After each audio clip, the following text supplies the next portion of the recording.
Hello, and welcome to Staying Strong for Marriages. Thanks for stopping by. What's up? Happy New Year's. Happy New Year's Eve or New Year's by the time you see this. Hey, I wanted to say something. I'll turn down the swaggy music and try to give you something that's encouraging in case the holidays were a little bit rough, which they can be. I was reading this morning something that I've been sharing with other people in my community, something that Samuel shared with us, the verserain.com link. I think I could probably leave it in the comments for you if you're not sure what I'm talking about. But essentially, I like it because it's digital, it's easily shareable. I think the gentleman did a nice job of basically putting together 90% of the stuff that I would kind of like give people in the introduction. You know, doesn't cover everything, but it's not intended to. So I thought this morning, I woke up early, got my coffee, doing my quiet time, and I was reading it and I was going through something. And two things happened today that was really cool. One, I prayed a prayer that I've never prayed before. And I bet you have not prayed this prayer either. Maybe you have, maybe you haven't. I'll get there in a second.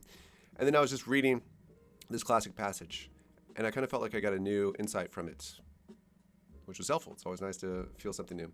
So I'll read the passage, or I'll read part of the passage. You know, Matthew 19, there's a group of Pharisees that come to Jesus, and they basically ask him about his views on divorce and such, and he, basically says, like, haven't you read? And he references Genesis 2, and so he gives them basically their answer, and then they come back like, well, if that's the case, then why did Moses say what he said? And then Jesus gives them the answer. So later, like, the disciples say to him, if this is the situation between a husband and wife, essentially something like, if it's so, you could get so stuck in such a situation, perhaps a miserable situation, you can't get really free or out of these maybe bad situations. And if we're not allowed to do what Moses told us to do, which is like give out these divorce things and that, really what God brings together, don't take apart. If that's like what it means to follow God, then the disciples said, if this is the situation between a husband and wife, I mean, it's just better not to marry. It's just better not to marry.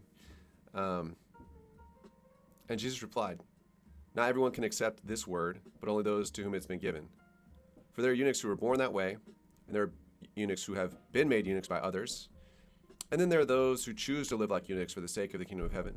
And the one who can't accept it should accept it. Did you know that I've been studying this for a long time? I've been reading these things for a long time. And always I say that the whole situation for me was kind of like, it felt like a scale or a teeter-totter. And I kind of just, the more I learned, like, it seemed that things started to tip more and more towards like marriage permanence and less towards what I typically call like divorce culture or the 3 A's or whatever. And that was just my experience. I didn't have a lot of people helping me. Part of the time I was living overseas. Part of the time I was very busy. I didn't really have anyone to like coach me. I was just reading articles and like looking at stuff online mostly. That was my experience. And one of the things that really tripped me up for a long time, I've said this in the past, it seemed like here Jesus said, well, some people choose to be eunuchs, but also it sounds like there's this like kind of group of people that maybe didn't get this revelation, so they can't accept it. He says not everyone can accept this word.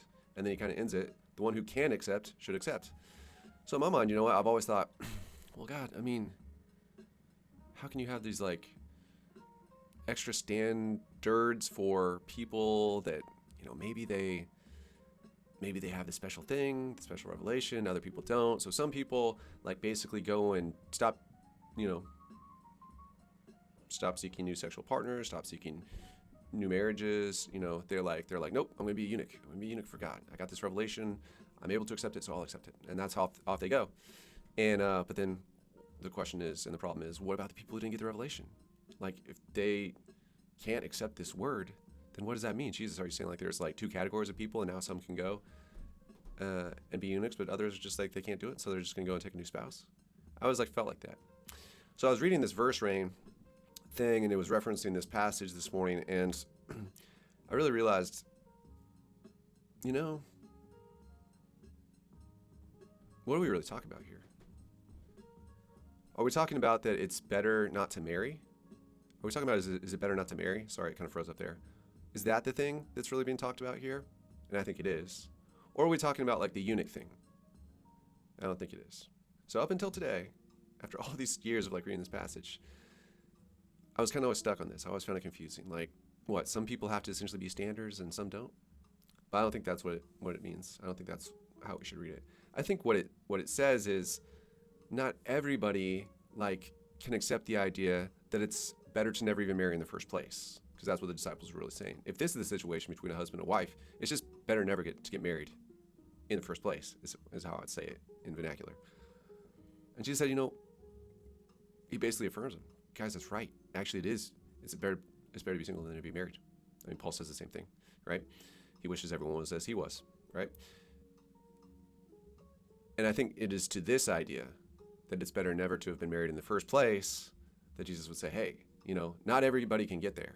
Some people are like, dude, I gotta get married. Like, some people are like that. They just cannot go through life single, celibate, or finding, ways to spend their evenings and weekends and stuff, time outside of work. They really want to have kids, and et cetera, et cetera, et cetera, right? I think I would put myself in the first category, which is why I got married in the beginning. I thought, man, this would be great. Have a partner in life, just like roll side by side, same calling, same yoke. Like, let's do this. I like her, she likes me. I enjoy her, she enjoys me. This is gonna be great. This is gonna be way better than just doing it by myself. And that's the kind of person I was. I never really thought about really never getting married. Anyway, as most of you probably are. But here was the prayer that I prayed this morning. I mean, because I'm kind of forced in this situation, right? That most of the time I think about I don't want to be in. But today I prayed this prayer for the first time. I said, Lord, I'm essentially forced into a situation where I'm, in practical terms, okay, I still think that the covenant holds and the vows hold and that the marriage is for life and all that stuff. But in practical everyday terms, I wake up and there's no wife there. Yeah? And so I said, Lord, could you give me the revelation that this is actually better? This phase of time, however long you decide it should last for, this is actually better than being with my wife, right? That this is I have been given this time where, I can live full out devoted to the Lord. And I just said, I don't know that I really have that revelation or that insight, but God, I'm going to ask you for it because it's pretty much the perfect thing that would help me in this situation. And you guys have never prayed that before. I never prayed that before. And this was a big day for me. I think the first one was that the confusion really went away and the clarity came this morning as I was looking at what Samuel had written on his website, and I wrote out a little email to him, because I kind of prayed to the Lord. I said, Lord, this doesn't make any sense that some people are required to be eunuchs, at the hands of others against their will, and others simply aren't based on you give the revelation to some, the revelation to other. And it just all of a sudden it's just the whole thing wraps itself up really nicely and fits in really well with all the other scriptures if what we're talking about is, like I said, the original idea before even ever getting married in the first place, to say, that's really not the best thing. To quote the disciples again, if this is the situation between a husband and wife, it's better not to marry. It's better not to marry in the first place. And so I think if that's what Jesus is talking about when he's saying, hey, not everybody can accept this. But the person who can, that's how they should roll.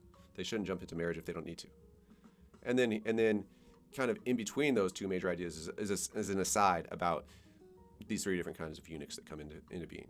So that is my big day in the sun to cap off 2025 and move into a new year. So I'm excited. I don't know where that came from or how it can be possible, but one thing that I love about Samuel, I've never met him, but he said he's also working, himself and putting together this website as sort of notes for as he talks with people and things in his community.